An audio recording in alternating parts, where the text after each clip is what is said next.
Now to a story you will see only on Cake News. Hazing has made the headlines around the University of Kansas, but this time it's not about the fraternities. Yeah, Cake's Karl spoke with two former KU cheerleaders who say they won't be scared into silence. Karl? Yeah, these freshman girls were brave enough to talk with us on camera. Out of fear or potential impact of this story, they opted not to use their names. One girl is a Derby High School grad. The other cheered her way from the Houston suburbs up to Lawrence. Two separate lives, two different journeys, but these girls will be forever connected by one hellacious night of hazing. My mom is an alum of KU. I started because I saw KU cheerleaders on TV and I just knew that I always wanted to cheer there.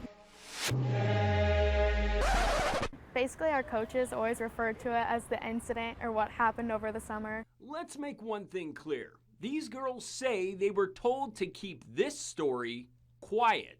Our coach pretty much told us if we ever told anyone. Thrown into something that is totally opposite of what any parent would want for their child. Something needs to be done with it. But instead they try to hide it and pretend it didn't happen. Oh, and this story might get graphic over the next few minutes. It contains strong language, You f***ing rats. violence, and nudity. For each question we got wrong, we had to take off an article of clothing.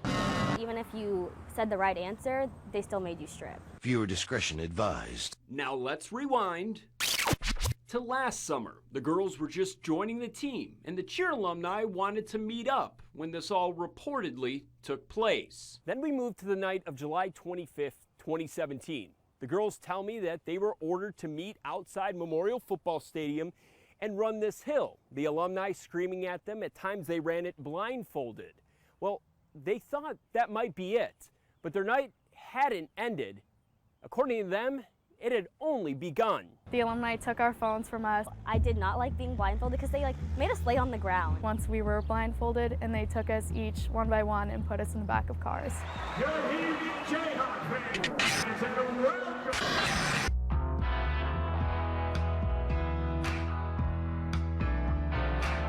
Despite the blindfold, the girls vividly remember the drive. All of a sudden they started playing like the Purge music when they're like, "This is not a test." Each girl recalls arriving at what they called a random strange house somewhere in Lawrence. As soon as they started throwing dirt on us, they made us crawl on our hands and knees like dogs into this house. From there, they got different treatment from alumni and current members on the team.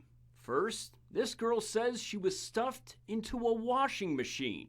it was a front loader washer, so I could feel it like turning and it was still wet. In another room, this girl had to answer certain questions. Each wrong answer meant an article of clothing came off. Two alumni guys had walked in and saw us naked, sitting on the floor. Our clothes were kept off for the remainder of the time until they were done yelling at us. They say this all took place on one night, and it was reported to university officials. The NCAA couldn't do anything about it. We checked. Thank you for calling the National Collegiate Athletic Association. KU officials confirmed in this statement to Cake TV that some hazing incident was reported and handled. The powers that be put the cheer team on probation up until September 2018. And this document showing the cheer team is on probation is public on the KU website. Anyone can look it up. The girls call the outcome a slap on the wrist. If they wanted to, they could have hit that on the head and said, no, you're not allowed to do that. That's against athletic policy, school policy, and cheer team policy. I want it to never again happen on the cheer team because I know it's been going on for years. As each girl moves on from the team, And she told me, if you transfer, it will break my heart. Yeah, I turned in my applications in September.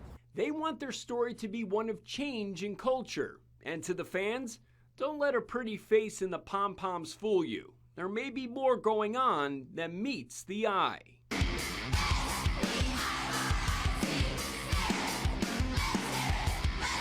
Once I was on the team, it was nothing that I'd hoped for, or nothing that I would ever dream of wanting to be a part of.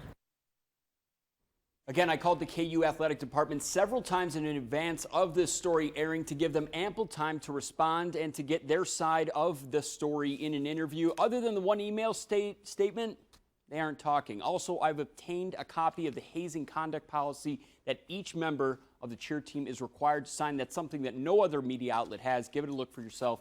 On Facebook, it's Karl Cake, and Twitter, it's KarlManTV.